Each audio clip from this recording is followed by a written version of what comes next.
Gaurav Chaudhary and you are watching mister Gaurav. तो दोस्तों कैसे आप लोग, आई होप आप सभी बहुत ज़्यादा अच्छे होंगे। तो गाइस इस वीडियो में मैं आपको बताने वाला हूं कि आपका एग्जाम है जो काफ़ी नज़दीक आ चुका है, तो आप लोगों को इस एग्ज़ाम में कैसे अच्छे से अच्छा स्कोर करना है।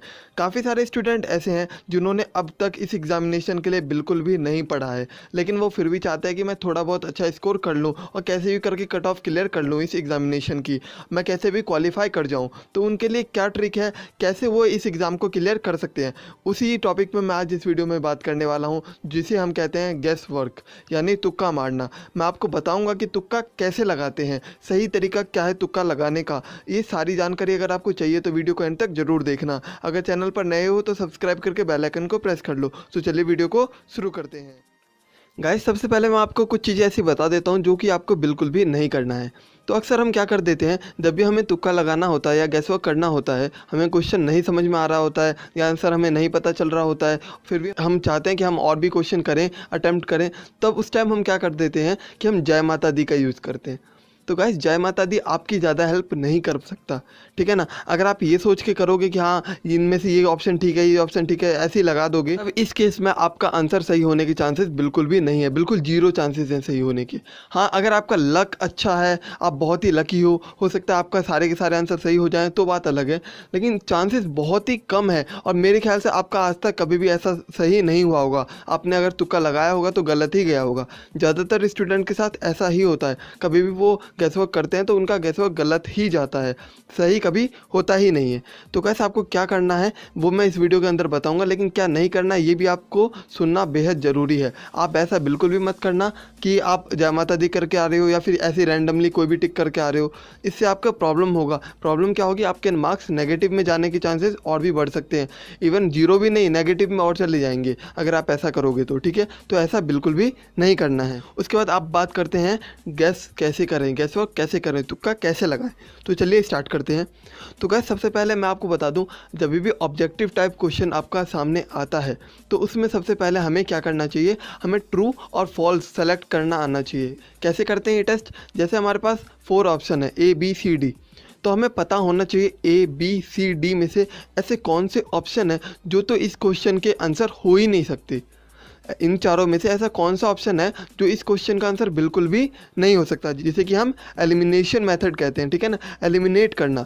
कैसे, इनमें से कौन से ऐसे क्वेश्चंस हैं, मतलब ऑप्शंस हैं जो इस क्वेश्चन का आंसर नहीं हो सकते। जैसे कि मैं आपको एक एग्जांपल के साथ दिखाता हूँ।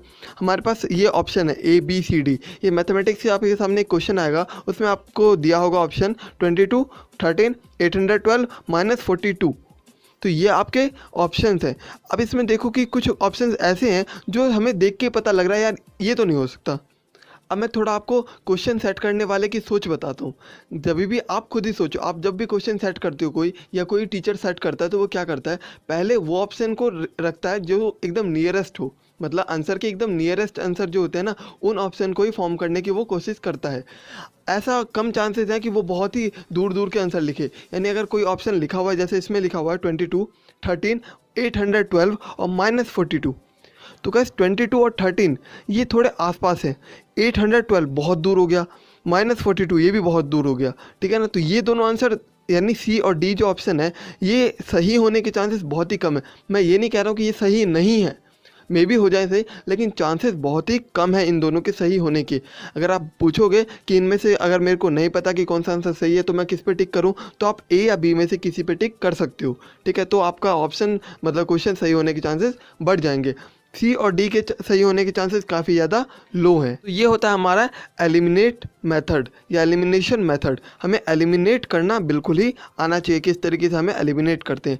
इसी को हम ट्रू फॉल्स मेथड भी कहते हैं कि हमें ट्रू और फॉल्स करना आना चाहिए कि ये ऑप्शन हो सकता है, ये ऑप्शन नहीं हो सकता। जैसे यहाँ के ऑप्शन A B को हम TT बोलेंगे और C D को हम FF, ठीक है ना। T means true, F means false. तो आई होप ये चीज़ आपको समझ में आई होगी। अब चलिए आगे चलते हैं। तो गाइस पहली और सबसे इम्पॉर्टेंट बात तो ये होती है किसी भी क्वेश्चन के लिए, उनके कीवर्ड्स। कीवर्ड्स का क्या मतलब है, आपके सामने जो भी क्वेश्चन दिया होगा, कोई भी क्वेश्चन अगर आपके सामने दिया हुआ है तो उनमें छोटे छोटे कीवर्ड्स होते हैं। जैसे मैं आपको बताऊं, अगर आपके सामने एक मैथमेटिक्स का क्वेश्चन है, अगर वो क्वाड्रेटिक इक्वेशन का क्वेश्चन है, उसमें अगर उसके रूट्स पूछे हुए हैं और ऑप्शंस के अंदर हमारे रूट्स हैं, तो हमें पता होना चाहिए कि हाँ ये इसके रूट्स पूछ रहा है, अगर हम इस रूट को क्वेश्चन के अंदर रख के देखें, सेटिस्फाई करके देखें, तो हमारा आंसर आने के चांसेस बढ़ जाएंगे, सही आंसर तक हम पहुंच सकते हैं। तो ये कीवर्ड्स होते हैं जो हमें पता होना चाहिए। और कभी कभी क्या होता है कि क्वेश्चन का आंसर जो होता है क्वेश्चन में ही छुपा होता है, जो क्वेश्चन पूछता है उसी के अंदर उसका आंसर भी छुपा होता है। तो हमें ये भी पता होना चाहिए कि हाँ, ये वाली बात इसने पूछी है और ये वाली बात मुझे क्वेश्चन के अंदर यहाँ पे मिल सकती है, ठीक है। तो ये चीज़ हमें क्वेश्चन से ही पता चलता है। एक और बात मैं बताता हूँ आपको, कभी कभी ऐसा भी देखा गया है कि दो क्वेश्चन है हमारे पास, सेम टाइप के क्वेश्चन है, क्वेश्चन का नंबर अलग हो सकता है, एक क्वेश्चन नंबर 1 हो सकता है और एक क्वेश्चन नंबर 20 हो सकता है, किसी भी ऑर्डर में हो सकते हैं। तो कभी कभी ऐसा देखा गया कि क्वेश्चन नंबर 1 का आंसर क्वेश्चन नंबर 3 में, क्वेश्चन नंबर 12 में, क्वेश्चन नंबर 13 में ऐसा कहीं मिल सकता है आपको। तो इसीलिए आपके पेपर में जितने भी क्वेश्चन है उन सभी क्वेश्चनों को आपको एक बार ज़रूर पढ़ना है, ठीक है ना। भले ही रफली पढ़ो, कैसे भी पढ़ो, लेकिन एक बार आप सारे के सारे क्वेश्चनों को ज़रूर रीड करना। रीड करने से आपको क्वेश्चन आएगा और जो बाकी क्वेश्चन है उन तक भी रीच ज़्यादा पहुंचेगी, ठीक है। आपको पता लगेगा कि कौन से क्वेश्चन से रिलेटेड है, या फिर किसी का क्वेश्चन का आंसर आपको किसी क्वेश्चन में मिल सकता है, ठीक है ना। तो ये बात आपको ध्यान रखना है। तो इसी को हम कीवर्ड पे ज़्यादा फोकस रखना कहते हैं। अगर आप कीवर्ड पे फोकस रखोगे तो आपको ये बात समझ में आएगी। अब गाइस, जैसा कि मैंने आपको बताया, कभी कभी क्वेश्चन के आंसर ही आंसर छुपा होता है।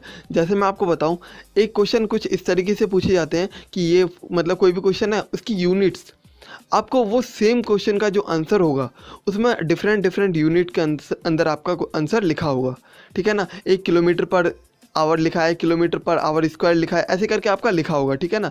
आपको अगर उसका यूनिट नहीं पता है तो हो सकता है आपको उसका यूनिट किसी और क्वेश्चन के अंदर मिल जाए, या फिर उसी क्वेश्चन के अंदर आपको अगर ढंग से पढ़ोगे तब आपको वो यूनिट मिल सकता है, ठीक है ना। तो क्वेश्चन के अंदर भी आंसर छुपा होता है काफ़ी टाइम, तो हमें क्वेश्चन को अच्छे से रीड करना चाहिए। अगर हम रीड करेंगे तो हमें पता चलेगा कि पूछ क्या रहा है और उसका आंसर हमें कहाँ मिल सकता है। तो हमें क्वेश्चन को बहुत ही अच्छे से रीड करना आना चाहिए। अब बात करते हैं कि बहुत अच्छे से रीड करने का मतलब ये बिल्कुल भी नहीं है कि हम एकदम डीप रीडिंग करें। मैंने आपको बताया स्टार्टिंग में ही, आप रफली रीड कर सकते हो। आपके पास इतना टाइम नहीं होता, क्योंकि हम तुक्का कब लगाते हैं, जब एकदम एंड में, जब हमें लगता है कि हाँ यार अब तो क्वेश्चन सॉल्व होगा नहीं, अब चलो तुक्का गैस वर्क करते हैं, ठीक है। तो गैस वर्क करते हैं हम एकदम एंड में, तो हमारे पास एंड में इतना टाइम नहीं होता कि हम क्वेश्चन को एकदम डीपली पढ़ें। अगर ऐसे पढ़ने लगेंगे तो गया, ठीक है ना, हम गैस वर्क कर पाएंगे, हम एक ही क्वेश्चन में बैठे रह जाएंगे, ठीक है। तो हम डीप रीडिंग बिल्कुल भी नहीं करेंगे, क्वेश्चन को पकड़ के नहीं बैठ जाएंगे, हम रफली रीड करेंगे उसे, लेकिन ऐसे रीड करेंगे कि इंपॉर्टेंट पॉइंट ना छूटे, ठीक है। तो रीड करना बहुत ही ज़्यादा इंपॉर्टेंट है, लेकिन डीप रीडिंग बिल्कुल भी नहीं चाहिए। अगर आप गैस वर्क कर रहे हो तो, अगर खुद से क्वेश्चन सॉल्व कर रहे हो तो बिल्कुल ही जितने अच्छे से रीड कर सकते हो, 1 या 2 बार एटलीस्ट जरूर रीड करना। अब जो नेक्स्ट पॉइंट है वो है पैटर्न एंड सिमिलरिटीज़। तो पैटर्न और सिमिलरिटीज़ के अंदर क्या होता है कि जो हमारे क्वेश्चन होता है उसमें टीचर हमेशा आपको कंफ्यूज करने की, आपको ट्रिक करने की कोशिश करता है। करता क्या है वो कि वो क्वेश्चन के सिमिलर आंसर पुट कर देता है, मतलब ऐसे आंसर जो साउंड सिमिलर करते हैं या फिर जिनके ऑप्शन देखने में सिमिलर हों, उन्हें अक्सर वो अपने ऑप्शन में रख देता है। उन्हें रख के क्या फ़ायदा होता है कि अगर आपका आंसर आ भी गया सही, फिर भी आप गलत आंसर पे टिक करके आ जाओगे। तो कभी भी आपके सामने अगर कुछ ऐसे ऑप्शन आ रहे हैं जिसमें 2 या 3 ऑप्शन सिमिलर हो और एक डिफरेंट हो, तो हमेशा आप उस डिफरेंट वाले को एलिमिनेट कर सकते हो और जो सिमिलर आंसर है उन पे जा सकते हो। सिमिलर आंसर के सही होने के चांसेस बहुत ही ज़्यादा हाई होते हैं। इसी तरीके से जो भी सिमिलर आंसर हो या सिमिलर पैटर्न वाले क्वेश्चन हो, उन्हें आप अगर एक साथ सॉल्व करोगे तो हो सकता है एक क्वेश्चन का आंसर दूसरे क्वेश्चन में मिल जाए। तो इसीलिए सिमिलरिटी और पैटर्न पे आपको फोकस जरूर रखना है। जब भी आपको पैटर्न कहीं पे दिखे, समझ जाओ इनमें से ही कोई ना कोई ऑप्शन जरूर है।